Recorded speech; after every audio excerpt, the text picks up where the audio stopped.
Hey everyone, Kathy Brooks here of the Hydrant Club for this week's free class, our Canine Linguistics class. We've been doing it every Friday morning since March sometime. I've lost track at this point, but we're super excited to be here. And by we, I mostly mean me, but of course I have my canine kids here with me for this session today. So what I wanted to talk to you about today is really about getting your dog ready for you to return to some semblance of normal life. Look, we don't know what's happening now, and by we I mean all of us, in terms of a second wave. It looks like a second wave is starting to percolate in lots of parts of the country and around the world. Numbers rising. Will there be another shutdown? None of us know. We need to live where our feet are today and what's happening today. And so thinking about the possibility that you'll be emerging into the world in any capacity, even if it's going back to work but doing so from home, that the way your life has been for the last several months may be about to fundamentally change again. Some of you may be new dog owners. Some of you may have adopted your dog during the pandemic. I had a great conversation with someone from one of the largest shelters here in town the other day, talking about how empty the shelter has been and how they're actually not seeing a huge number of returns, which is great. They had a lot of people foster. Those people were thankfully foster failures, so now those dogs have forever homes, which is wonderful. And a lot of those people are starting to face some real behavioral issues with their dogs. Some of them have never been dog owners before. Some of them were cat owners who now have a dog. Some of them maybe had dogs when they were really small children, but now they are grown adults. And the enormity of the responsibility of having a dog is something that doesn't really strike many people until they're in it. This is normal. This is not any sort of criticism in any way, shape, or form. People can't be expected to know what they don't know, and that's why we're here. So let's talk a little bit about what happens in the scenario of you, say, returning to work. So you're going back to an office. So for the last several months, and then let's also assume that this is a dog, whether it's new to you, new to your home, or whether it's the dog that you've had for a long time, the last several months have involved your being around a lot. Like really a lot, like all the time. And even if you left the house, you probably took your dog with you because it was probably walking the dog that got you out of the house. So what does that mean now for your dog? For any dog, even a well-balanced dog, changes like that can lead to a rise in separation anxiety. Now let's talk a little bit about separation anxiety and what separation anxiety actually is. Separation anxiety is a manifestation of behavior from a dog that comes from one very simple place. It's uncertainty or discomfort with the structure of the family unit.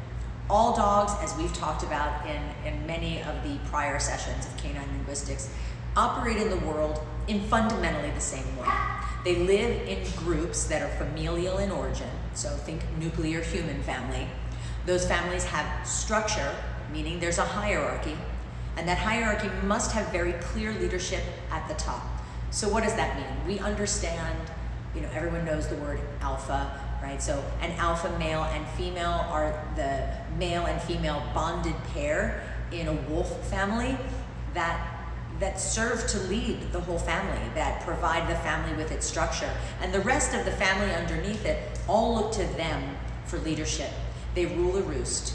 They are the alpha to the omega, as the saying goes, but they are the rule makers, the rule enforcers, and that's just how it goes. Dogs, though, we look at my little Harlow over here, who is a Chihuahua Terrier mix. She weighs all of 6 pounds soaking wet, and yet deep down in her DNA is still this canid structure, this Canis lupus familiaris, this domesticated version of some sort of wild dog, wild canine.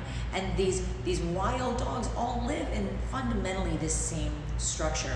Yet when the dogs come into our world, our family structure can be a little bit muddy. There can be lack of authority, or there can be kind of an egalitarian sort of setup, parents who are a little bit more open with their kids. The rules can be really loose. this is not, again, a commentary on whether that's a good or a bad thing. Different strokes for different folks. And by that I mean humans. When it comes to a dog, it doesn't matter what kind of dog we're talking about. It doesn't matter what size of dog we're talking about. All dogs, from the tiniest of Chihuahuas to the largest of the Great Danes and Mastiffs, and everything in between, they all operate on this fundamental need for leadership, for clear, concise, established authority at the top of the group. So the leader of the family would never be with the family all the time. The leader would often be off on their own on an elevated space, minding and watching the family, keeping an eye on the perimeter. This is again talking about a group of wild dogs. So when we automatically spend all this time with our dogs, it's confusing. It gives them a sense of peer parity with us. And when we have a dog, which is, by the way, most dogs, that's not really interested in being the leader, but desperately needs there to be one, what that ultimately ends up meaning is that you've got a dog that's now utterly confused. So here are some suggestions of some things that you can do while you may still be in semi-quarantine or partial quarantine, or even if you've got to go to work on Monday. Some things you can do between now and then that can help soften the edges a little bit.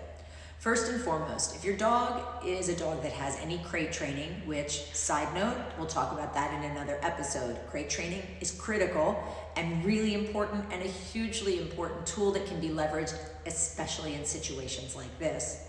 But if your dog has any sort of crate training whatsoever, maybe the crate's gathering dust because now your dog is a little older, hasn't been in the crate forever, pull that crate back out. Dust it off, get some bedding in there, put it in the living room, leave the door open, and let the dog explore it as a place of comfort. Then let's say you're maybe going in another room. For folks who live in one-bedroom apartments or studio apartments where physical separation space is difficult, you can utilize that crate as the space for your dog. So you separate your dog, put your dog in the crate, and then go do something else while you're in an adjacent space. If you have the opportunity, because you have the privilege of living in a bigger home, you have more space, having that crate in a space away from where you're going to be. Let's say you're in your home office, dog can be in the kitchen or the living room, maybe in a crate, maybe in a pen, or maybe just in that room, but separated from you for periods at a time. Let's say you're going in your backyard. Dog doesn't have to come with you all the time. If your house has a dog door, make sure you block that dog door off, go out into your yard, leave your dog inside, be separated from your dog. And now that there's some more places where we can actually legitimately go, don't be afraid to leave your dog in the house.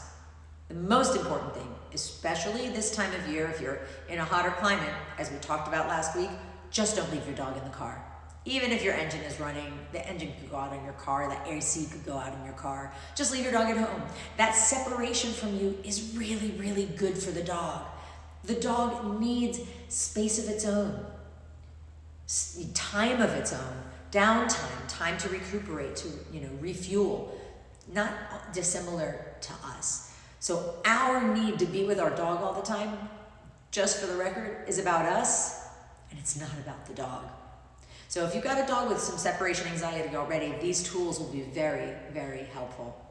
Second, if you've allowed your regular schedule to get kind of off kilter a little bit in the last couple of months, maybe you're sleeping in, maybe meals are at different times, what have you, get yourself back on a regular schedule. Set an alarm, make a time, get up in the morning, and go about a normal morning routine.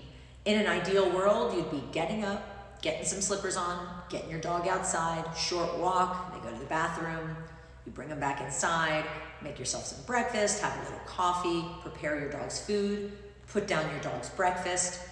You have your breakfast or your coffee, maybe you're watering your garden. That's my particular personal favorite activity in the morning while my dogs and I are waking up to the day. Maybe you read the paper, maybe you write in a journal, maybe you do some yoga, maybe you exercise, maybe you check your email, whatever the case. But make sure that you get that routine locked and loaded and back in place as soon as possible. As well as getting your dog on a more regular eating schedule. So breakfast and dinner Only time dogs should be eating in the middle of the day is if it has medication that it needs to have food in its stomach, or if, of course, you have a puppy that's eating 3 or 4 times a day because it's at that age. Obviously, in those cases, it's eating meals at other times, but making sure you're getting that breakfast and dinner meal structure back into place.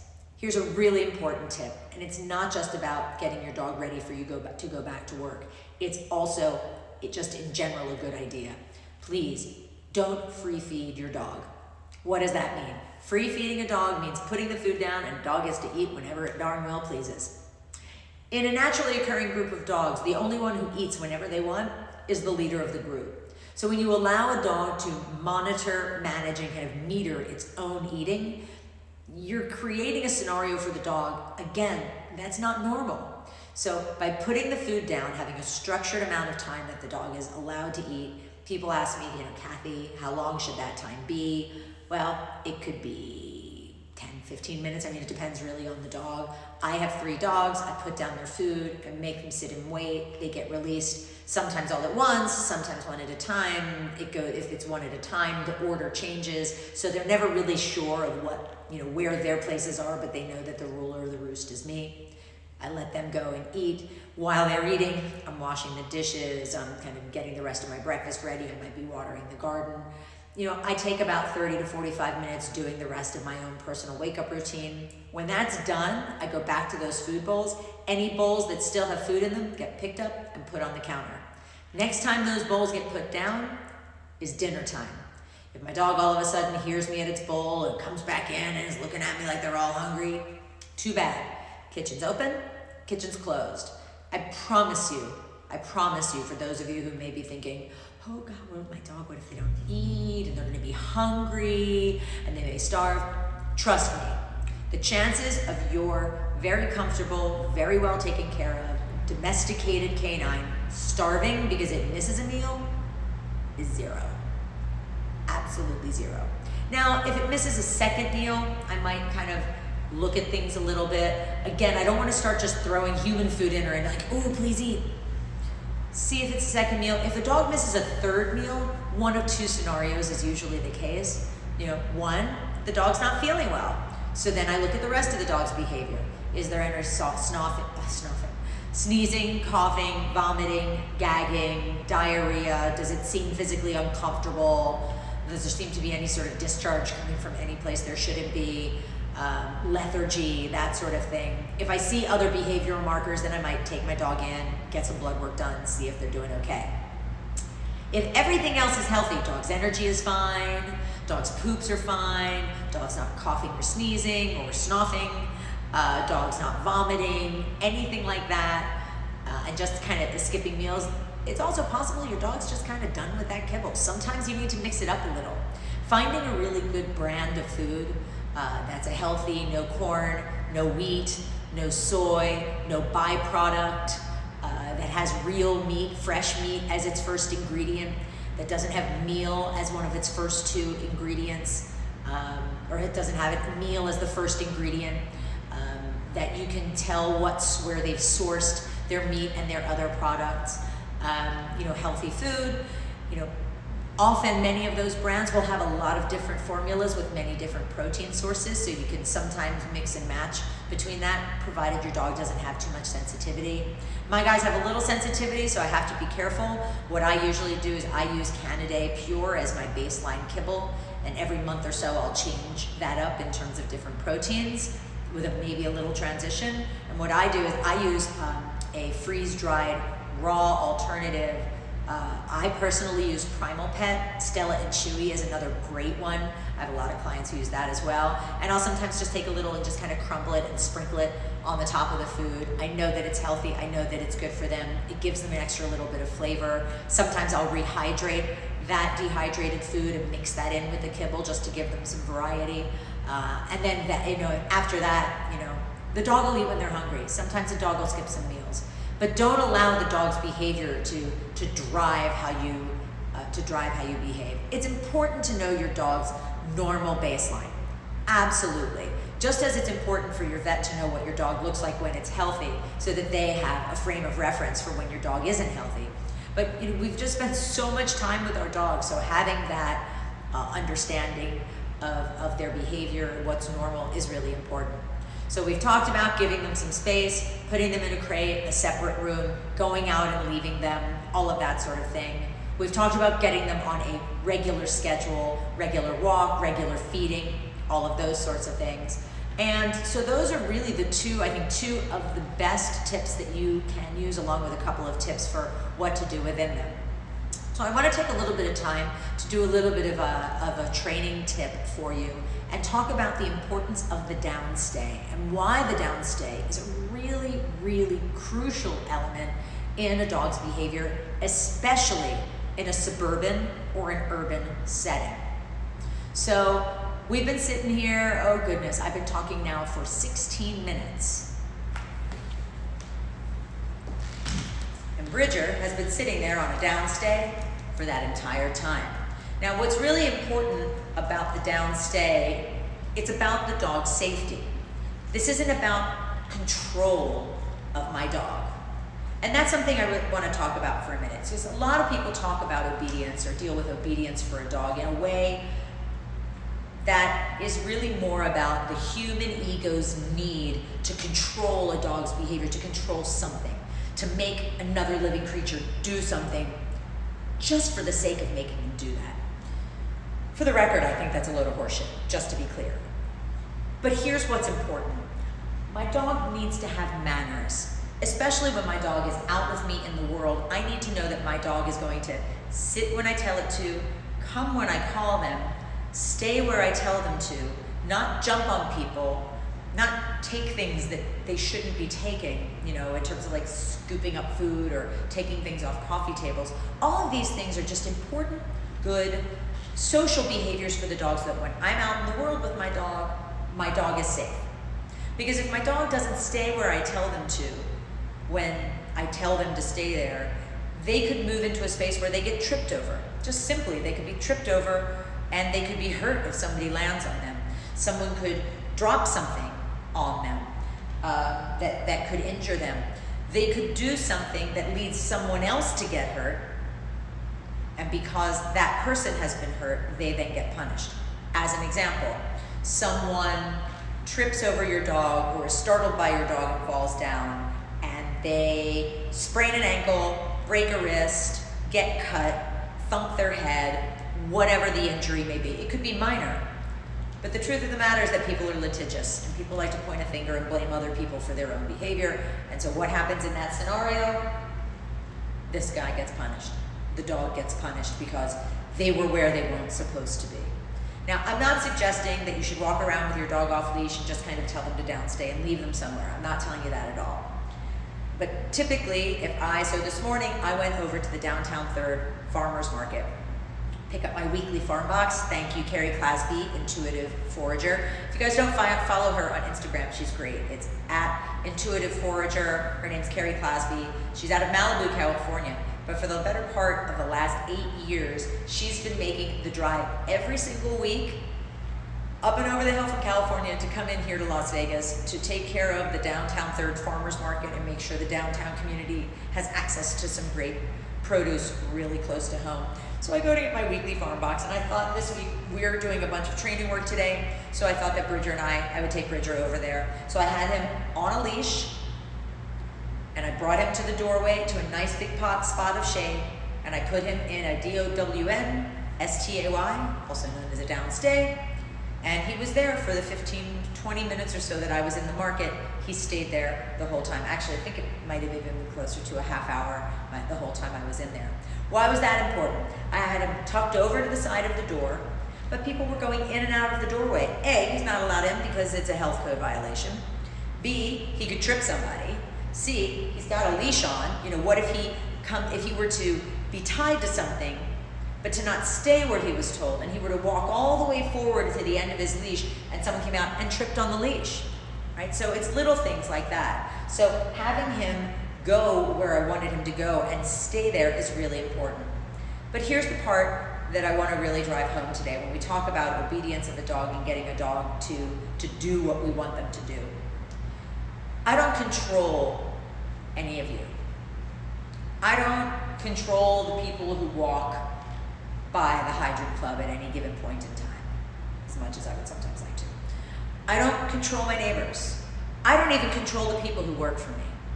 But what I can do with the people who work for me, with the members who come to my club, even to a certain degree with the people who are passersby of the facility, is I can set some guidelines. I can tell my staff, here is the protocol for how you enter our facility. Here are the protocols for how you interact with the dogs. Here are the protocols for how you interact with our club members. For our club members, here are the protocols and rules around dropping your dog off, picking your dog up, using the park space to work with your dog, all of those things. I can set out those rules and those protocols very, very clearly. And then, and here's the important part, I have to take the time to educate, to inform, to help guide people to understand what those things are, how they operate, and most of all, for humans with dog things, why those things are important. Then, as the person is learning, as the people are learning and getting accustomed to things, it is then my responsibility to guide them in the process, because no one's going to get it right away. No one's going to learn immediately, and some people will learn faster than others. So what you need to do is make sure that you're prepared to guide, to redirect, to show. And then finally, once someone knows what the rules are, what the protocols are, what the expectations are, at that point, when they've been given a period of time to understand, to learn, to comprehend, and to integrate, at that point, if they fail to adhere, that's when the consequences or the punishment might come in. And so let's talk about what that means with a dog. When I tell a dog to stay, when I tell a dog to stay, the meaning of that first has to be shown. So you start with very, very, very short periods of time. I've been working with him for years as his owner handler, but really for the last 16 weeks we've been in very, very focused training, specifically around a lot of these obedience exercises and agility exercises. So he understands now what stay means. He now understands that whether I'm in his eyesight or completely invisible to him, that when I've put him in a place and I've said the word stay, that he doesn't move from that place until I return and I release him from it. Now, if he's in a stand stay, he might be able to shift around a little bit. If he's in a sit stay, I don't want to leave a dog in a stand stay or a sit stay for too long, because physiologically, those are just uncomfortable positions for them, for their spine, for their neck. The most comfortable position for the dog is, of course, being all the way down in a down stay. And so when I get the dog into the down stay, I start with a minute or two at a time and increase it and increase it, increase my distance in their visibility, do it with me around a corner, do it with me out of sight entirely, all of those things. And of course, those first exercises when you're first working on them also require a helper, because if I can't physically see my dog, I can't see if the dog has moved. So I need to do some work with a friend or a helper in that case, so someone can be either signaling to me on a walkie-talkie, or the other person can physically see me and I can see them, even if there's a blind, the dog can't see me, so that they can signal to me if the dog has moved. At first I'm doing it with the dog on a lead or on a long lead, so that I have a means to do a corrective action if the dog moves. And again, to reiterate that word correction.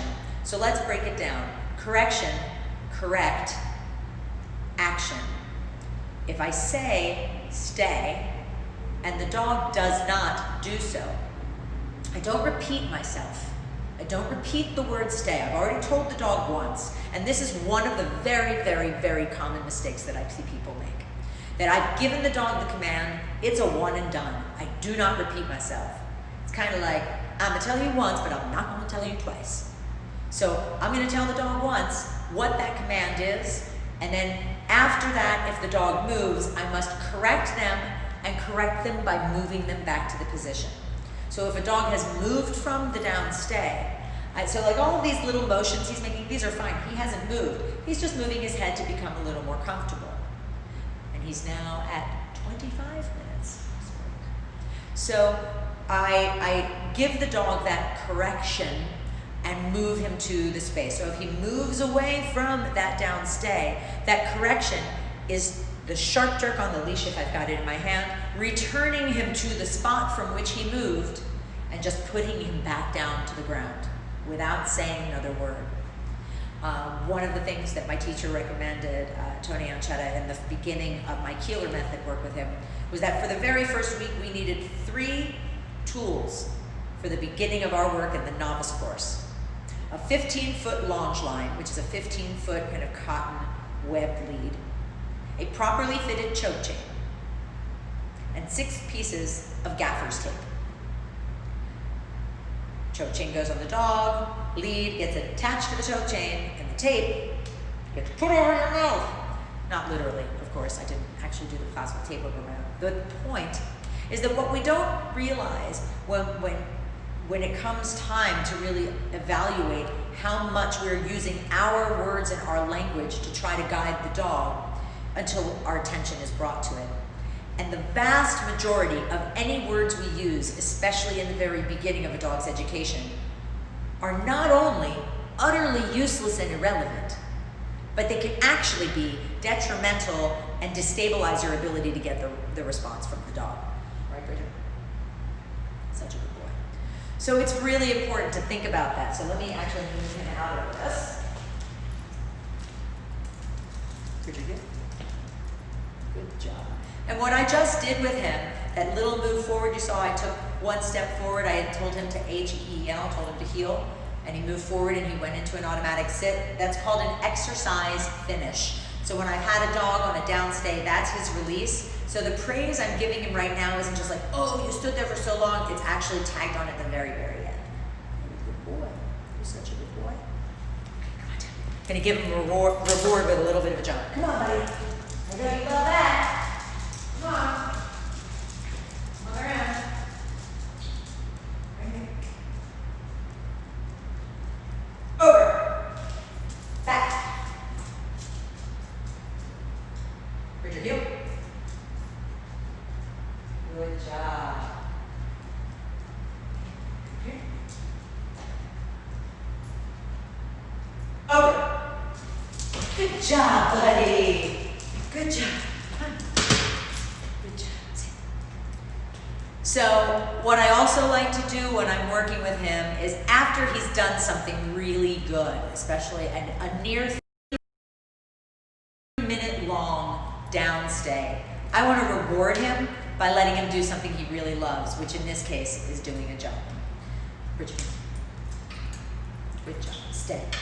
So that's it for today's class. Actually, it's only 28 minutes after we got 2 whole minutes. So I'll see, does anyone have any questions that you would like me to address perhaps before I sign off for today? Quiet from the peanut gallery. Okay, so since you don't have any questions, I'll just wrap up with a little recap. So to recap, we want to give our dogs a little bit of a sense of separation with them before we plan on getting right back to work, whether that's reintroducing them to their crate or to a play space of some sort. We want to give them some space from us so that they can kind of recalibrate to being alone. So that's the first. The second is really getting them back on a regular schedule. And the third thing that I actually forgot to mention is really a great one to end on. If you are one of the people who was just so amazing in actually bringing home a new dog during the pandemic, you may realize that as you're going back to work, you need some help. And that's also okay. If you don't have a place where it's safe for your dog to be able to go in and out by itself during the day, you're going to need to have some help to make sure that your dog is able to relieve itself during the day, especially if you work a really long day. So I see a comment here from Marin Canine Adventures. If you are in Northern California, if you're in Marin, you might want to look them up. Fantastic dog walking service and pet sitting service, so that you have somebody who can, a trained professional who can take your dog out into the world, get your dog some exercise, get your dog some stimulation, and then you can come home at the end of the day and your dog will be rested and relaxed. Or there's some other options. There's obviously also day care solutions.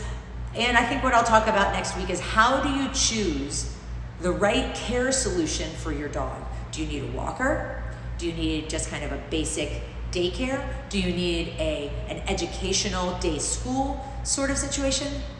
Or do you just need your dog to be left home alone? We'll talk about that next week. Thanks for tuning in, everybody. Really appreciate you taking a little bit of time on your Friday morning with me here. Thanks. This has been Kathy Brooks with the Hydrant Club. Until next time.